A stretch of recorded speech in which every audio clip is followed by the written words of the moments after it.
A quiet morning in a small cafe. A young waitress moves quickly between tables, wearing her familiar tired smile. The bell over the door rings. An old man walks in, orders a black coffee and sits silently by the window.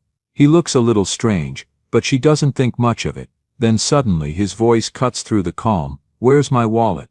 Every head turns. She walks over, tries to calm him down, then quietly pays for his drink.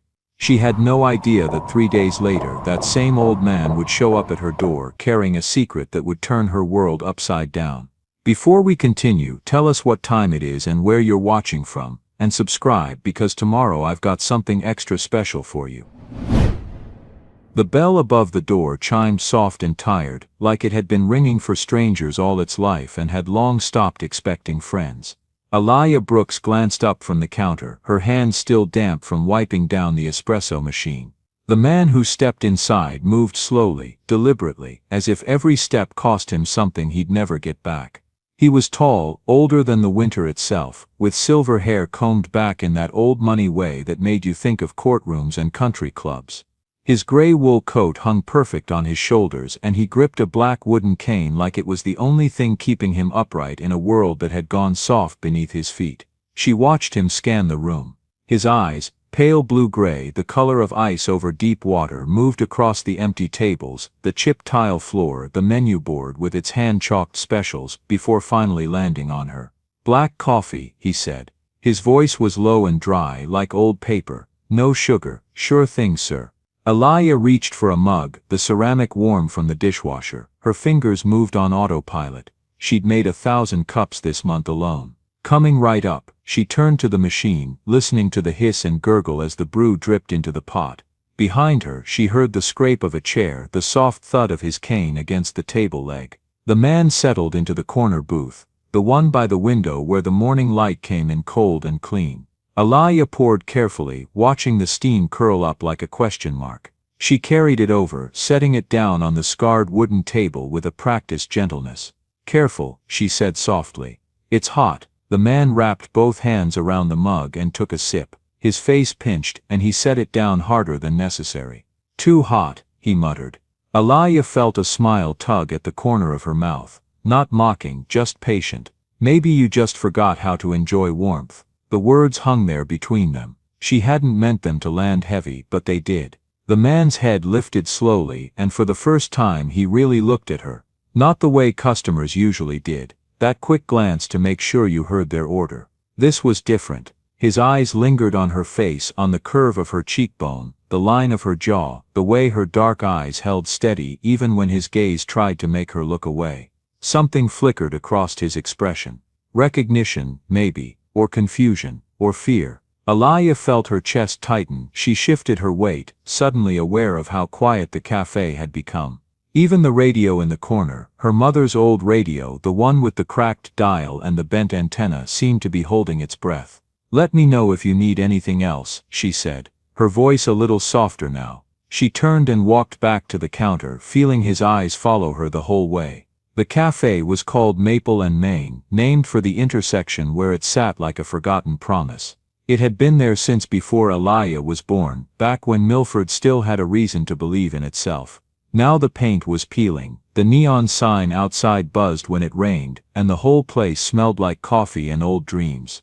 Aliyah had worked here for 3 years, ever since she graduated high school. No college fund, no backup plan.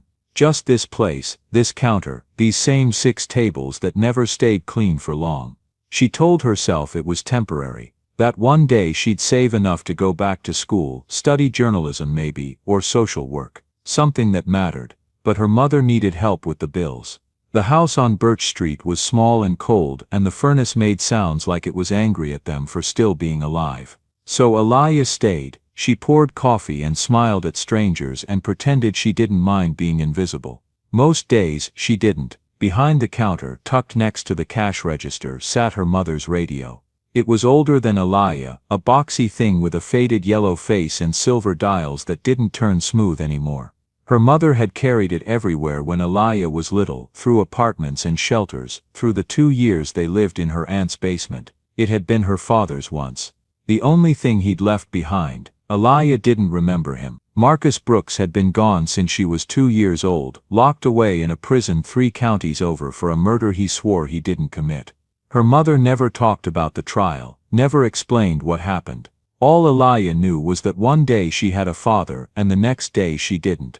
Just a name in old newspaper clippings and a voice on a cassette tape her mother kept in a shoebox under the bed. She turned the radio on now, letting the static crackle to life before the local morning show kicked in. The host's voice was too cheerful, too bright for a winter morning in a town that had run out of good news years ago. And in local news, the Milford Community Foundation received an anonymous donation of $100,000 this week. Officials say the funds will go toward heating assistance for low-income families this winter. Aaliyah snorted softly, shaking her head. She picked up a rag and started wiping down the counter, her movements sharp and efficient. Anonymous, she muttered under her breath. Rich people love feeling good about themselves without putting their names on it. She didn't know why it bothered her. Maybe because anonymous charity always felt like guilt money, like someone trying to buy their way out of something. But she pushed the thought away and focused on her work. She glanced over her shoulder. The old man was still sitting in the corner, his hands wrapped around the mug like he was trying to absorb its heat. He hadn't touched the coffee since that first sip. He was just staring out the window, his face unreadable. Aaliyah grabbed the coffee pot and walked over. "Refill?" she asked. He didn't answer right away. His eyes stayed on the street outside where a few flakes of snow were starting to drift down, lazy and aimless. "No," he said finally. His voice sounded tired. "Thank you." She nodded and turned to go, but his voice stopped her.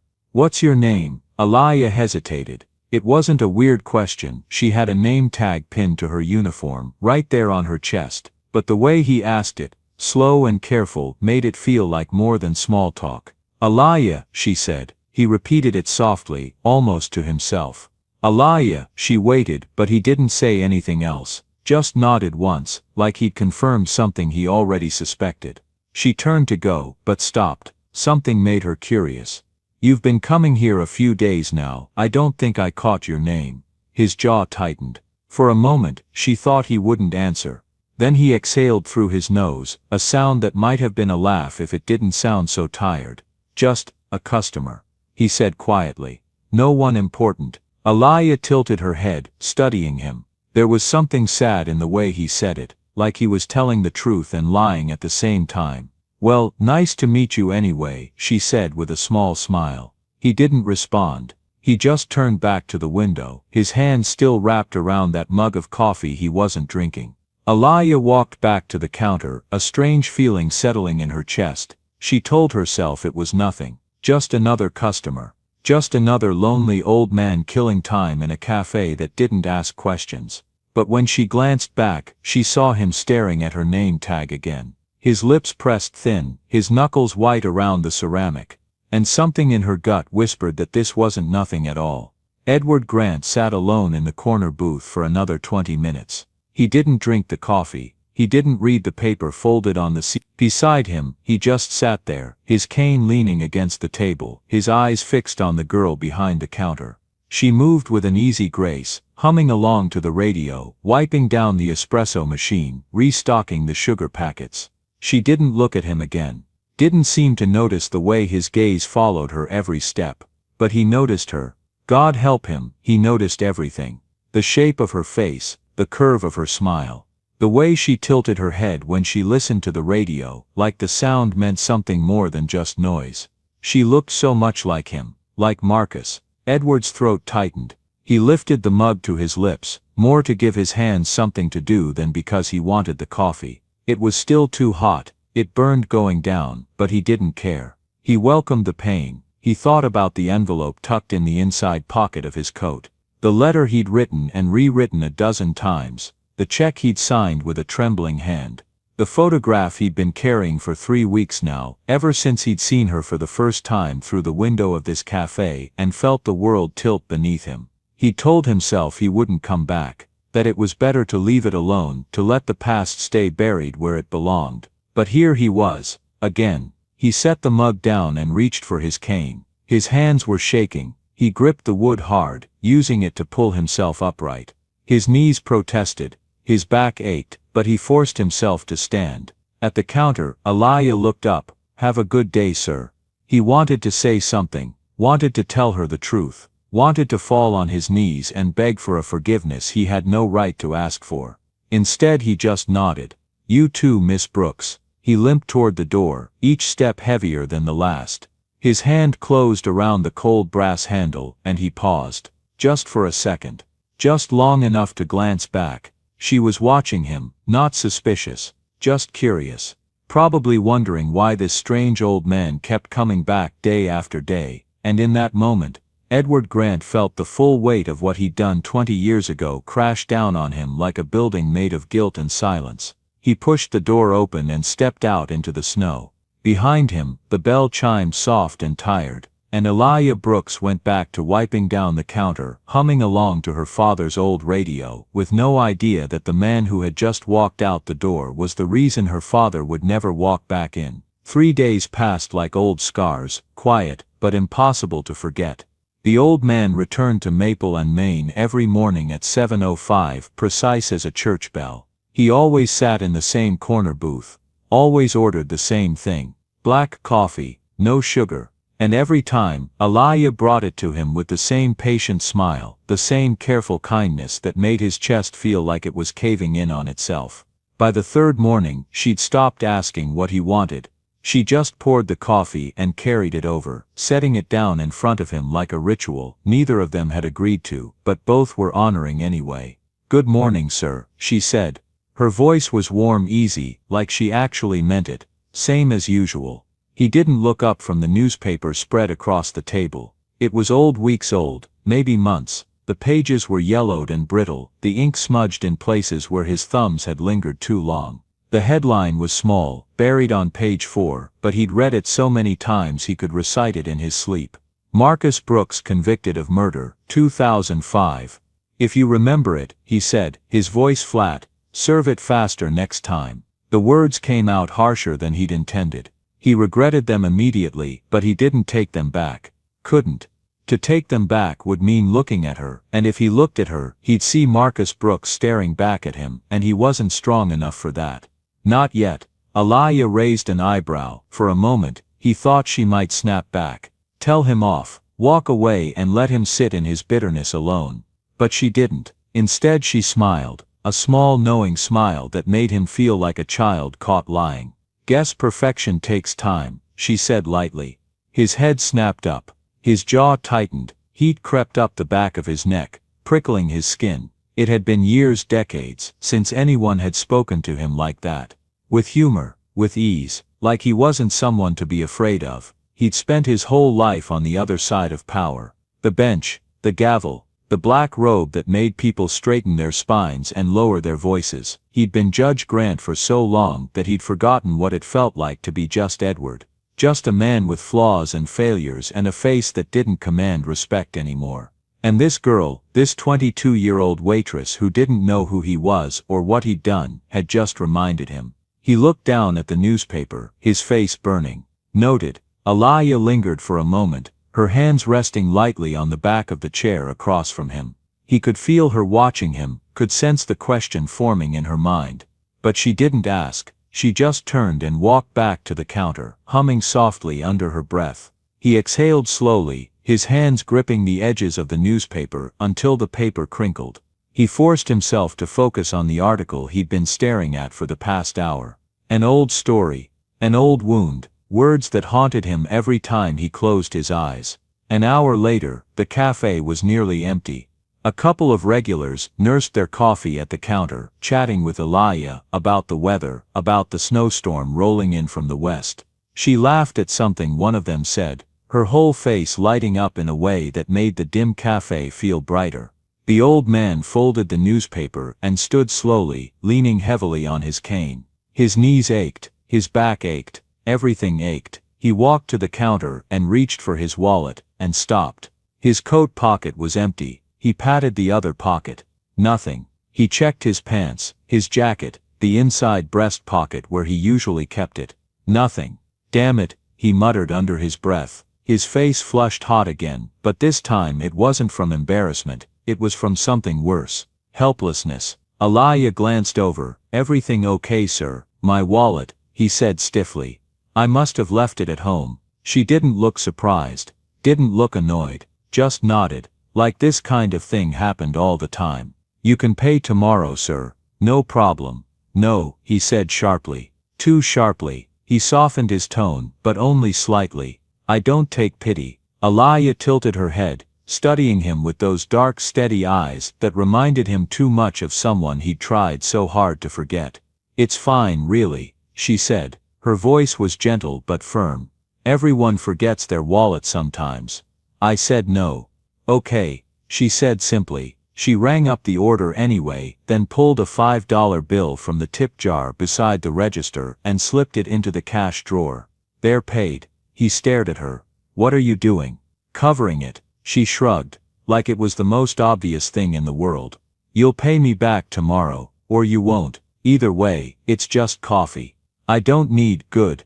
Alaya interrupted, her voice calm but unyielding. Because I don't give pity, sir, only kindness. The words hit him like a fist to the chest. He opened his mouth to argue, to tell her she didn't understand, that kindness and pity were the same damn thing when you were on the receiving end and didn't deserve either. But the words stuck in his throat, because she was looking at him with such quiet certainty, not with judgment, not with pity, just with a simple unshakable kindness that made him feel like the smallest man in the world. You talk too much for a waitress, he said finally. His voice rough. Alaya smiled. A real smile this time, soft and warm, and you listen too little for a gentleman. Somewhere near the counter, one of the regulars chuckled. Another muttered, she's got you there, old-timer. He felt his face burn. He gripped his cane hard enough that his knuckles went white. I'll bring your wallet tomorrow, he said stiffly. I'll be here, Alaya replied. He turned and limped toward the door, every step feeling like a retreat. A surrender. Behind him he heard the soft murmur of conversation resume, heard Alaya laugh at something someone said. The bell chimed as he stepped outside. The cold hit him like a slap, but he welcomed it. He stood on the sidewalk for a long moment, his breath clouding in the frozen air, his heart pounding against his ribs. I don't give pity, only kindness. He closed his eyes. God, she sounded just like her father. That night, Edward Grant stood in the entryway of his house, shrugging off his coat with slow, deliberate movements.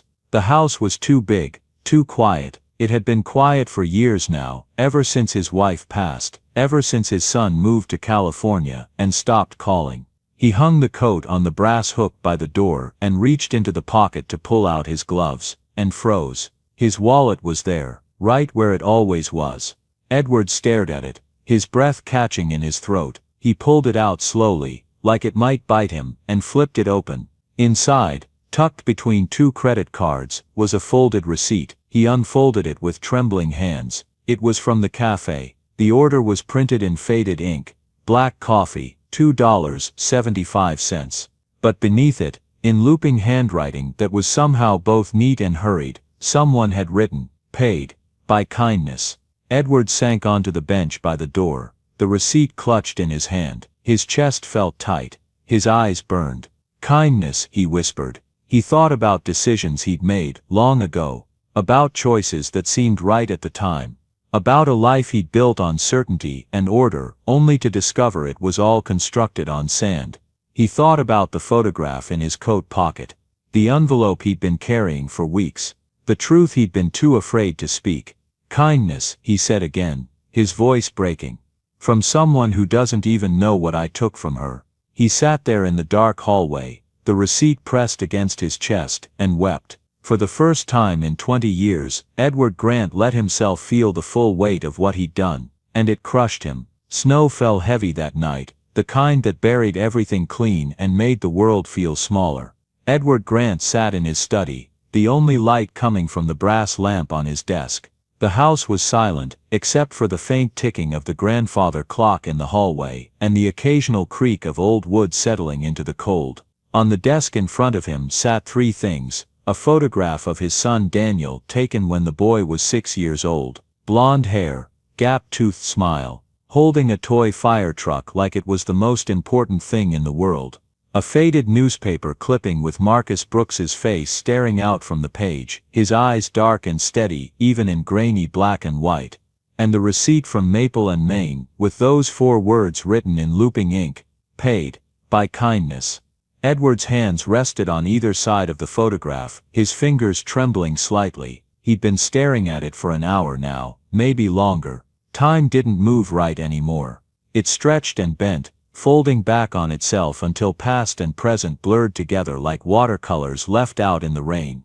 He thought about Daniel, about the fire, about the man who had pulled his son from the flames while Edward stood frozen on the sidewalk, screaming his boy's name into the smoke. He thought about the trial, about the pressure from the mayor's office, from the police chief, from the prosecutor who'd leaned across Edward's desk and said, "We need a conviction on this one, Ed. The city needs to see we're tough on crime." He thought about Marcus Brooks standing in the defendant's box, his voice calm and clear as he said, "I didn't do it, Your Honor. But if taking the blame keeps my family safe, then I'll carry it." Edward closed his eyes. He'd known. Even then some part of him had known. But he'd been afraid. Afraid of the media. Afraid of losing his seat on the bench. Afraid of admitting that the system he'd devoted his life to could be wrong. So he'd sentenced Marcus Brooks to 25 years, and 23 years later Marcus had died in prison. Quietly, alone, with his name still stained by a crime he hadn't committed. Edward opened his eyes. He reached for the photograph of his son and turned it over. On the back in his wife's careful handwriting was a date, August 14, 2002, the day of the fire. He set the photograph down and stood slowly, his joints protesting. He pulled on his coat, grabbed his cane and walked out into the night. The drive to Birch Street took 20 minutes, but it felt like crossing into another country. Edward's neighborhood was all wide lawns and wrought iron gates, houses with columns and circular driveways. Birch Street was narrow and cracked, lined with small brick houses that leaned slightly to one side, like they were tired of standing up straight. He parked across the street from number 42 and turned off the engine. The house was small, painted a faded yellow that might have been cheerful once. The front porch sagged in the middle, and one of the shutters hung crooked. But there was a light on in the front window, warm and soft, and Edward could see movement inside. He sat in the car, his hands gripping the steering wheel, his breath fogging the windshield. Just knock on the door, tell her the truth. Give her the envelope and leave. It should have been simple. But his hands wouldn't move. Through the window he watched Elia come into view. She was carrying a bag of groceries, setting it down on the kitchen counter. She said something to someone out of frame, her mother probably, and laughed. The sound was muffled by the glass and the distance, but Edward could still hear the warmth in it. She looked so much like Marcus. The same dark eyes, the same easy smile, the same way of holding herself, like the world could throw whatever it wanted at her and she'd still find a reason to be kind. Edward's chest tightened. On the dashboard his phone buzzed. A text from his son.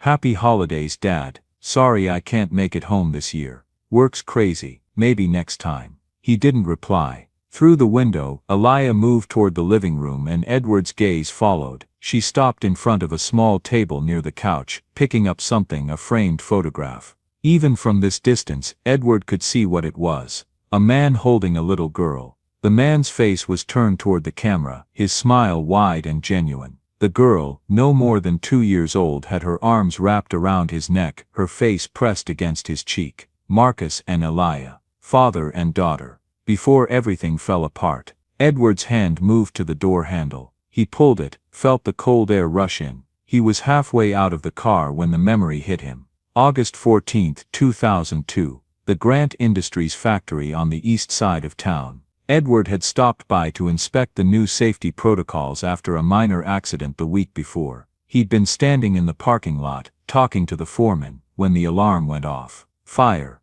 It started in the electrical room and spread fast, black smoke pouring out of the second-floor windows. Workers streamed out of the building, coughing, shouting, stumbling over each other in their panic. Edward had been counting heads, checking names off the roster, when someone grabbed his arm. "There's a kid inside," the foreman said, his face pale. One of the workers' sons. He was in the break room. Edward's blood turned to ice.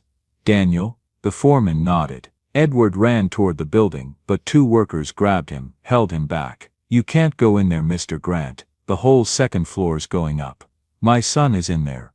We called 911. They're coming, but 911 wasn't fast enough. Edward stood on the sidewalk, screaming Daniel's name, watching the smoke pour out of the windows, feeling the heat even from 50 feet away. And then a figure appeared in the doorway. A man, tall, dark-skinned, covered in soot, coughing so hard his whole body shook. In his arms was a little boy with blonde hair and a tear-streaked face. Daniel. The man, Marcus Brooks, though Edward didn't know his name yet, staggered down the steps and set the boy down gently on the pavement. He knelt beside him, checking his breathing, brushing the hair out of his eyes, whispering something Edward couldn't hear. Then he looked up and met Edward's gaze. Edward ran to them, falling to his knees, pulling Daniel into his arms. "Thank you," he gasped. "Thank you, thank you, thank you." Marcus nodded. He didn't say anything, just wiped the soot from his face and stood up, swaying slightly. A photographer snapped a picture. The local paper ran it the next day. Factory worker saves child in heroic rescue.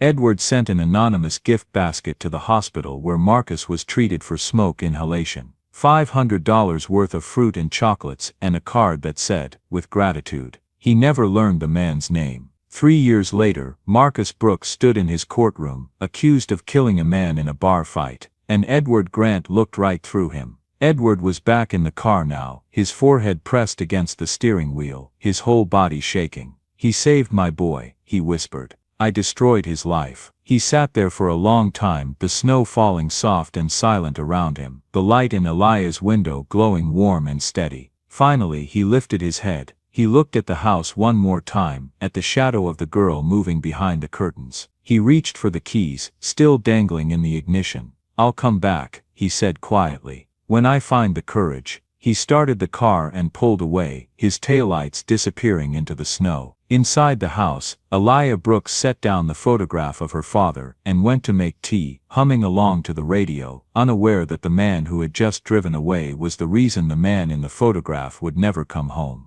The storm rolled in the next morning like a freight train made of ice and wind. By 7 a.m., Milford was buried under 6 inches of snow, with another 6 expected by nightfall. The power had gone out in half the town, and the roads were slick enough that even the plows were struggling. Eliah opened Maple and Main anyway. She always did. The cafe was old, but it had a backup generator in the basement, a relic from the 70s that coughed and sputtered but still worked if you kicked it hard enough. The lights flickered on dim and yellow, and the heat only reached about half the room, but it was better than nothing. By 8 a.m., the place was empty except for her. She stood behind the counter, watching the snow come down in thick swirling sheets, turning the street outside into a ghost of itself. The radio crackled softly in the corner, the signal weak but still there. Some talk show host was going on about holiday shopping and traffic delays, his voice too bright for a morning this gray. Eliah poured herself a cup of coffee and leaned against the counter, letting the warmth seep into her hands. She thought about Mr. Grant. He hadn't come in yesterday, or the day before. She'd expected him 7:05, same as always, but his corner booth had stayed empty. She told herself it didn't matter. He was just a customer, a cranky old man with sad eyes and a habit of ordering coffee he barely drank. But something about his absence felt wrong, like a sentence missing its period. Incomplete. The bell above the door chimed, and Eliah looked up, startled. Edward Grant stood in the doorway, snow clinging to his coat and hair, his cane in one hand and the other braced against the doorframe, like he'd barely made it inside. "You again," Eliah said, half surprised, half worried. "Mr. Grant, you shouldn't be out in this. Old habits die hard," he said, his voice rough and breathless. She hurried around the counter, guiding him to the nearest table. "Sit. I'll get you something hot." He didn't argue. He just sank into the chair, his whole body trembling from the cold, maybe, or something deeper. Eliah poured him a cup of coffee, added a splash of cream without asking, and brought it over. She set it down in front of him, and pulled out the chair across from him, sitting down without waiting for an invitation. "You're going to catch pneumonia," she said, her tone halfway between scolding and concerned. "Wouldn't be the worst thing," he muttered. "Don't talk like that." He looked at her then, really looked at her, and something in his expression made her chest tighten. He looked tired, not the kind of tired that sleep could fix, the kind that came from carrying something too heavy for too long. "Why are you even open?" he asked quietly. Elias shrugged. Someone might need a warm place to sit. Figured I'd rather be here than home. Grant wrapped his hands around the mug, and for a long moment, neither of them spoke. Outside, the wind howled, rattling the windows, making the cafe feel smaller and safer, like a lifeboat in the middle of a storm. Finally, Grant broke the silence. Do you believe in forgiveness, Miss Brooks? The question hung in the air, heavy and strange. Elia tilted her head, studying him. Depends on who's asking. He smiled then, a small sad smile that didn't reach his eyes. A man who doesn't deserve it. Most people who ask don't think they do, Elia said softly. That's usually a good sign. Grant let out a breath, something between a laugh and a sigh. You're young, you still think people are worth saving, and you don't. I used to, he said. His voice was so quiet she almost didn't hear it over the wind. A long time ago. Elia leaned forward, her elbows on the table. What changed? He didn't answer right away. He just stared down at the coffee, his reflection wavering in the dark liquid. I did, he said finally. The silence that followed felt sacred, like the space between a question and a prayer. Elia wanted to ask more, wanted to understand what had carved such deep lines into this man's face, what had turned his eyes into something that looked like grief. But she didn't push, she just sat there with him, letting the storm rage outside, while they sat safe and warm in the amber glow of the cafe. After a while, Grant spoke again. I've spent my whole life believing I was doing the right thing, he said, making hard choices, upholding the law, protecting people. That sounds like a good life, Elia said gently. It was a lie. His voice cracked, just slightly. I told myself I was protecting people. But really I was just protecting myself, my reputation, my career, my comfort. Elia didn't know what to say, so she just reached across the table and rested her hand lightly on top of his. Grant looked down at their hands, his expression unreadable. You're very kind, he said quietly. So are you, Elia said. You just forgot how to see it. He shook his head. You don't know me. Maybe not, she said, but I know kindness when I see it, and I see it in you, Mr. Grant, even if you don't. For a moment, Edward Grant looked like he might cry, but he didn't. He just squeezed her hand once gently, and then pulled away. They sat together until the storm outside began to quiet, the snow falling slower, softer, like the world was finally exhaling. And when Edward Grant finally stood to leave, he paused at the door and looked back at her. Thank you, he said. For what? For not giving up on people like me. Before she could respond, he was gone, the bell chiming soft behind him. Elia sat alone in the empty cafe, the warmth of his hand still lingering on hers, and wondered what demons a man like Edward Grant could possibly be running from. 1 week later, the snow had melted into gray slush, and Milford looked tired in the way only winter towns can. All bare trees and salt-stained sidewalks, and skies that never quite decided between clouds and light.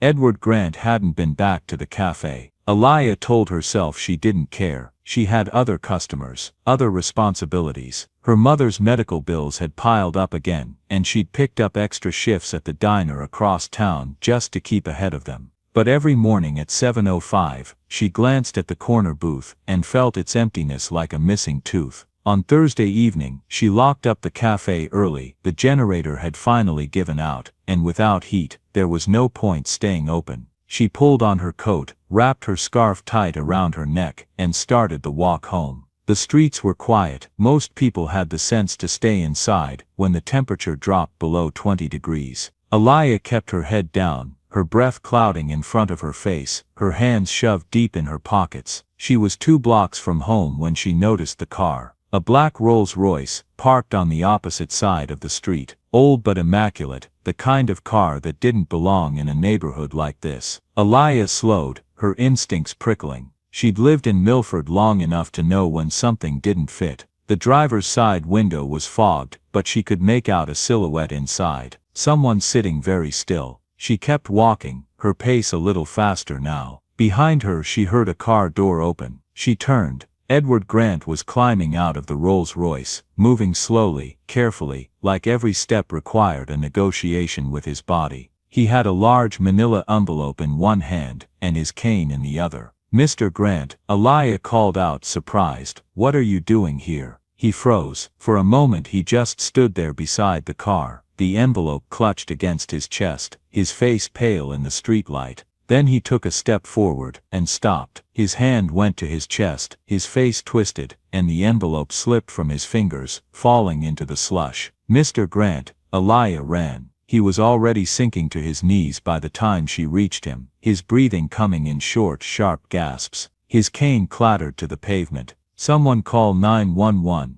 Aaliyah shouted, her voice echoing down the empty street. She dropped to her knees beside him, her hands on his shoulders. "Stay with me, you're going to be okay. Can't breathe. I know. Just hold on." A porch light flicked on across the street. Her neighbor, Mrs. Chen, appeared in the doorway, her phone already in her hand. "I'm calling." Aaliyah's hands moved on autopilot. She'd taken a CPR class in high school years ago, half forgotten, but the muscle memory kicked in. She tilted his head back, checked his airway, pressed her fingers to his neck to find his pulse. "Weak, too weak. Mr. Grant, stay with me," she said firmly. "Do you hear me? Stay with me." His eyes fluttered open. They were glassy, unfocused, but they found hers. "Tell him." His voice was barely a whisper. "Don't talk. Save your strength. Tell your father." He gasped, his hand reaching up to clutch hers. His grip was weak, trembling. "I'm sorry." Aaliyah froze. "My father."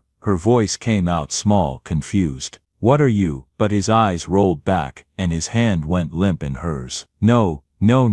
She started chest compressions, counting under her breath, pressing down hard the way they'd taught her. 1, 2, 3, 4. In the distance she heard sirens. "Come on, Mr. Grant, don't you dare give up now." She kept going, kept counting, kept pushing down on his chest, even as her arms started to shake. Around her, neighbors began to gather, their voices a low murmur of concern and confusion. The ambulance arrived in a scream of red and white lights. Paramedics rushed over, gently moving Aaliyah aside, taking over with practiced efficiency. She stumbled back, her hands covered in slush and dirt, her whole body shaking. One of the paramedics, a woman with kind eyes and gray hair, rested a hand on her shoulder. "You did good, honey. You kept him alive." Aaliyah nodded numbly. They loaded him onto a stretcher, an oxygen mask over his face, an IV already in his arm. As they wheeled him toward the ambulance, Aaliyah's gaze fell to the ground.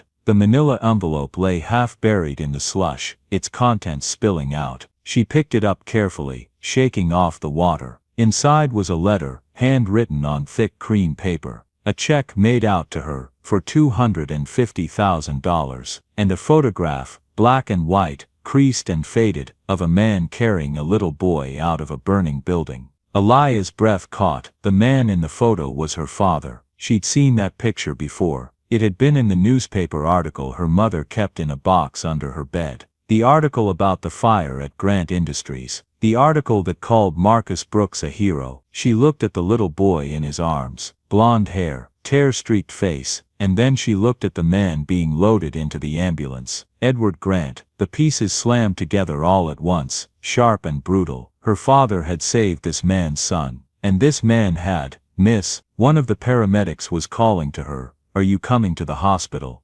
Aaliyah nodded, clutching the envelope to her chest. She climbed into the back of the ambulance, and sat beside Edward Grant, watching his chest rise and fall in shallow, fragile breaths. "Tell your father I'm sorry." The words echoed in her head, over and over, like a song she couldn't stop hearing. And for the first time in her life, Aaliyah Brooks began to understand that the man who had destroyed her family was the same man whose family her father had saved. The hospital smelled like disinfectant and old coffee. Aaliyah sat in the waiting room, the manila envelope on her lap, her mind a hurricane of questions she didn't know how to ask. It was past midnight when a doctor finally came out, a tired-looking man with silver hair and kind eyes. "He's stable," the doctor said. "He had a cardiac event, a mild heart attack. We've got him on medication, and he's resting now. Are you family?" "No," Aaliyah said, then softer, "but I'm all he's got." The doctor nodded. "He's asking for you. Room 214. Aaliyah walked down the hallway on legs that didn't quite feel like hers. The fluorescent lights buzzed overhead, casting everything in a sickly yellow glow. She found the room and pushed the door open slowly. Edward Grant lay in the hospital bed, an oxygen tube under his nose, monitors beeping softly beside him. His eyes were closed, but they opened when she stepped inside. "Miss Brooks," he said, his voice hoarse. "Mr. Grant." She moved to the chair beside his bed and sat down, the envelope still in her hands. "The doctor says you're going to be okay." "Doctors lie," he said, but there was no bitterness in it, just acceptance. Aliyah held up the envelope. "You dropped this." His eyes closed. "I know. My father saved your son." "Yes. And you." Her voice broke. She swallowed hard, forced the words out. "You were the judge. At his trial." "Yes." The room was silent except for the steady beep of the heart monitor. Aliyah's hands were shaking. "Why didn't you help him?" Edward opened his eyes. They were wet, red-rimmed. "Because I was a coward." "That's not an answer. It's the only one I have." She wanted to scream, to throw the envelope at him, to demand better, to demand more, to demand something that would make sense of the 20 years her father spent in prison, the funeral she'd attended 3 months ago, the hole in her life that could never be filled. But all she could do was sit there, her throat tight, her eyes burning. "There's more," Grant said quietly. "In my house, in the attic, a blue box." "Why are you telling me this?" "Because you deserve the truth. All of it." He paused, his breath rattling. "And because I'm too much of a coward to tell you myself." Aliyah stood. She looked down at him, this old man who had saved lives with his money and destroyed them with his silence. "I'll go," she said. "But not for you, for him." Grant nodded. "The key is in my coat pocket, in the closet." She found it, a small brass key on a chain, and left without another word. The house was massive, 3 stories of stone and glass, surrounded by iron gates and perfectly trimmed hedges. Aliyah stood on the front step, the key cold in her hand, and felt very small. She unlocked the door, and stepped inside. The entryway was all marble and dark wood, with a chandelier that probably cost more than her mother's house. Family photos lined the walls, Edward and a woman with kind eyes, a little boy with blonde hair and gap-toothed smile, holiday dinners and birthday parties, and moments that looked warm and whole. Aliyah climbed the stairs to the 2nd floor, then found the narrow staircase that led to the attic. It was dusty up there, filled with boxes and old furniture, and the ghosts of a life well lived. She found the blue box tucked in the corner,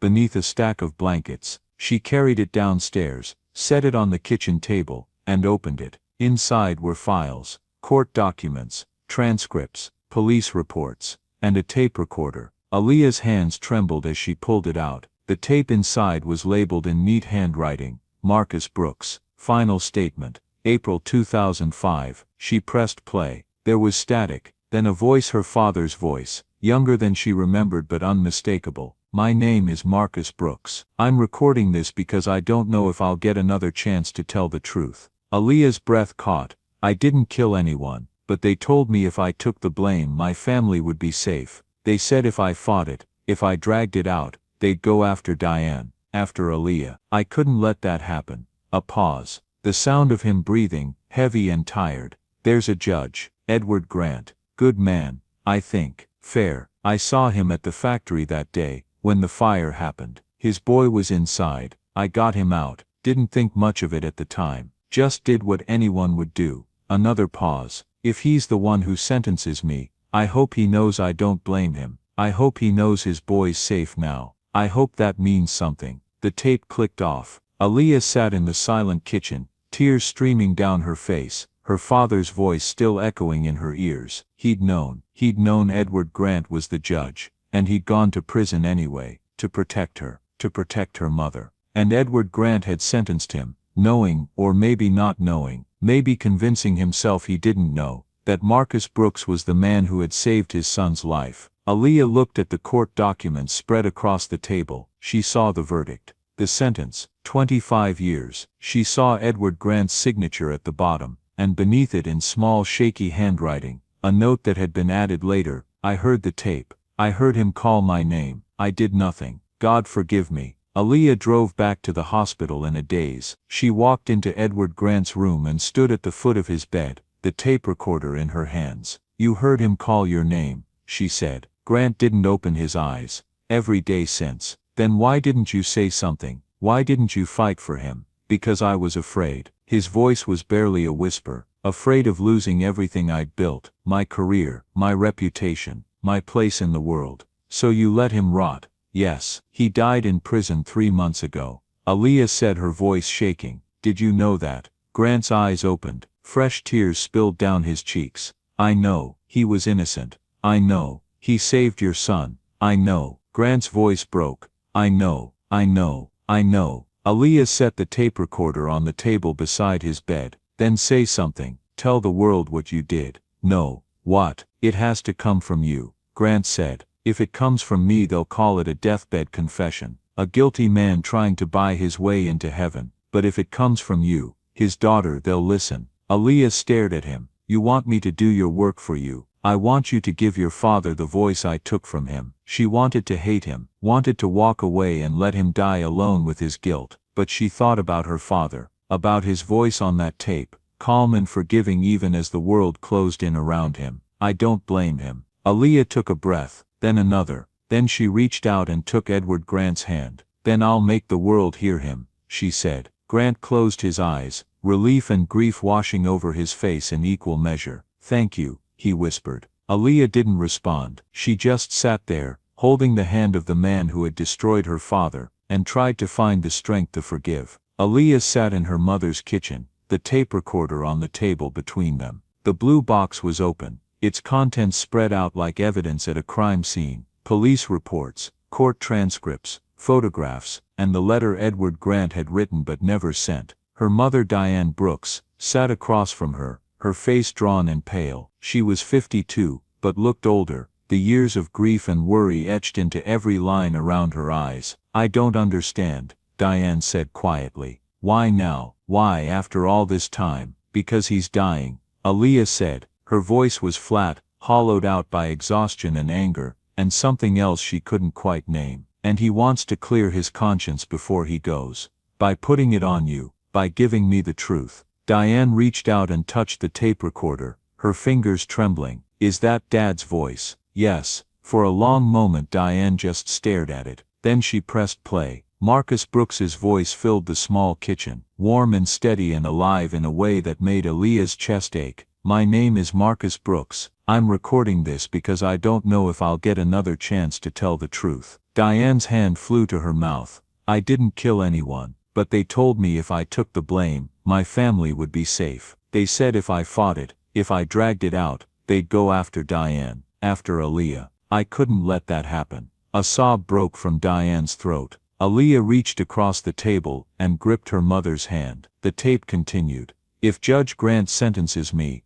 I hope he knows I don't blame him. I hope he knows his boy's safe now. I hope that means something. The recording clicked off. Diane sat frozen, tears streaming down her face, her whole body shaking. He knew, she whispered. He knew what would happen, and he did it anyway, to protect us. Yes, and this judge, this Edward Grant, he sentenced him anyway. Aaliyah nodded. Dad saved his son's life. 3 years before the trial, Grant didn't know it was him, or maybe he did and convinced himself he didn't. Either way, he sent Dad to prison. Diane's face hardened. She wiped her eyes with the back of her hand and sat up straighter. What are you going to do? I'm going to make sure everyone knows the truth. Aaliyah said, I'm going to play this tape. I'm going to tell Dad's story. I'm going to make them hear him. And Grant. Aaliyah hesitated. She thought about the old man lying in that hospital bed, his face hollow with grief and regret. She thought about the way he'd gripped her hand and begged her to do what he was too afraid to do himself. He wants to confess,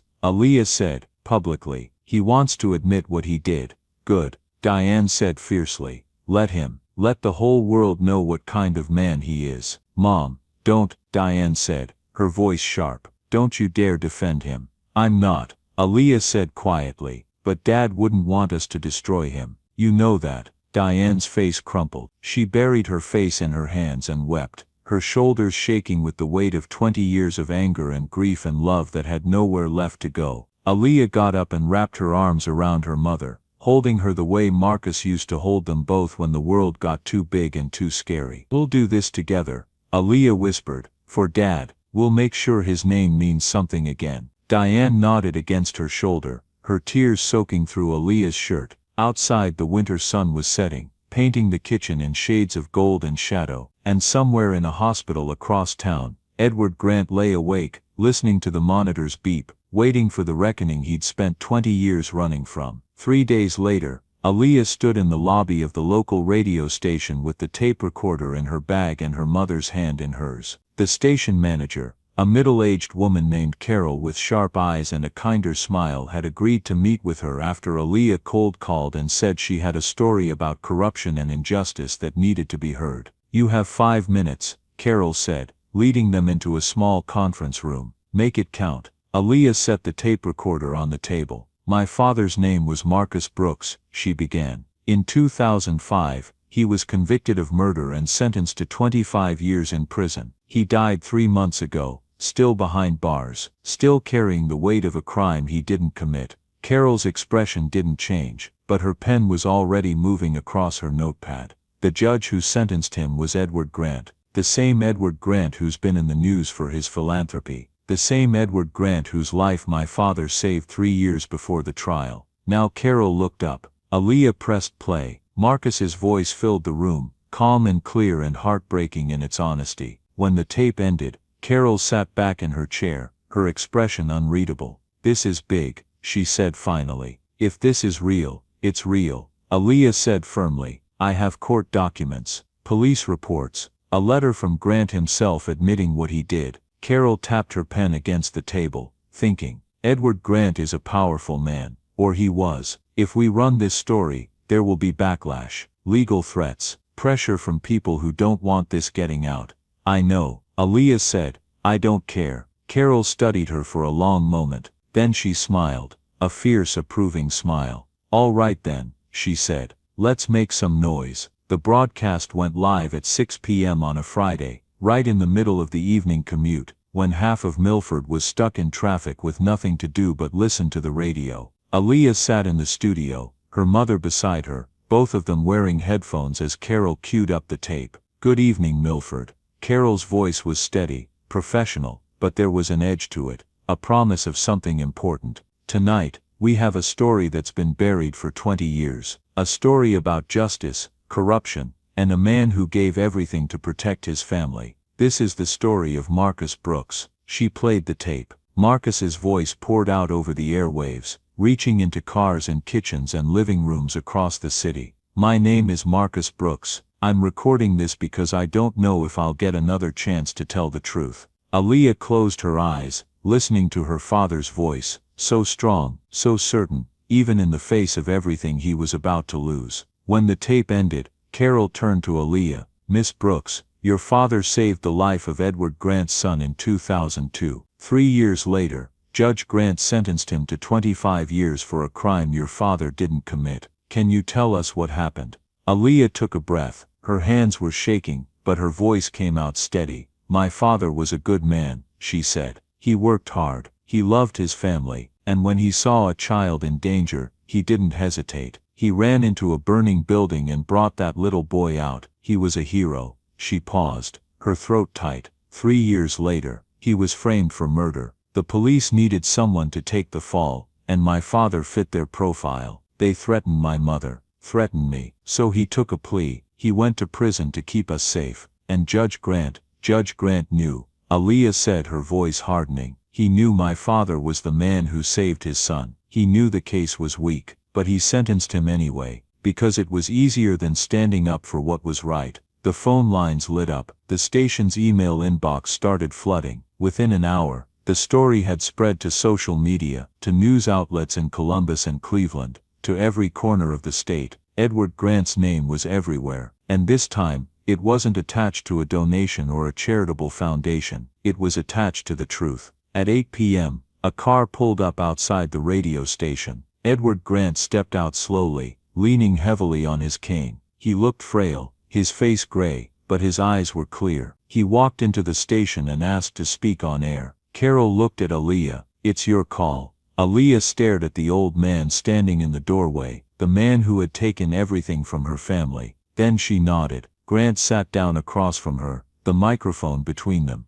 "Mr. Grant," Carol said, "do you have something you'd like to say?" Edward Grant looked at Aaliyah, then he looked into the microphone and spoke. "My name is Edward Grant, For 30 years, I served as a judge in this county. I told myself I was serving justice, that I was protecting the community, that I was doing the right thing. His voice cracked. But the truth is, I was a coward. In 2005, I sentenced Marcus Brooks to 25 years in prison for a crime I knew he didn't commit. I did it because I was afraid. Afraid of the political pressure, afraid of losing my position, afraid of being seen as weak. He paused, his hands gripping the edge of the table. Marcus Brooks saved my son's life, and I repaid him by destroying his. There is no apology big enough, no amount of money or charity that can undo what I did. But I want the people of this city to know the truth. Marcus Brooks was innocent, and I failed him. The studio was silent, except for the soft hum of the equipment.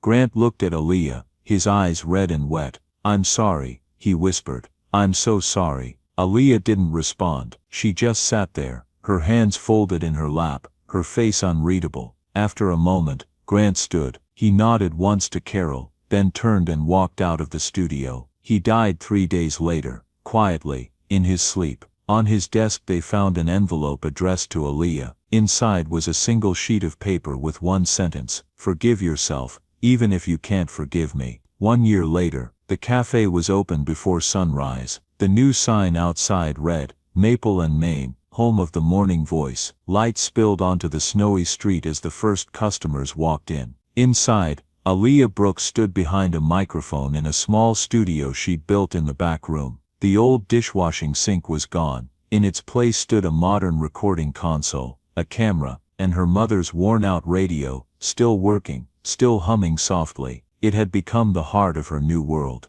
The cafe had changed, but it hadn't lost its soul. The smell of roasted beans mixed with laughter. New staff in crisp aprons worked the counter, greeting people by name. On the wall hung 2 framed photographs: Marcus Brooks and his daughter, smiling under the morning sun; Edward Grant and his son, taken the day after the factory fire, with Marcus in the background, walking away unnoticed. Beneath them, a plaque gleamed in gold: the Marcus Brooks, Edward Grant Foundation for Truth, for Justice, for Redemption. At exactly 6:59 a.m., Aaliyah adjusted her mic. The on-air light flicked on. "Good morning, Milford," she said, her voice calm and confident. "This is Aaliyah Brooks, and you're listening to The Morning Voice, where truth has a sound, and all you have to do is listen." She queued up Billie Holiday's "I'll Be Seeing You." The melody drifted through the cafe as she poured 2 cups of black coffee, one for herself, one for the empty corner booth.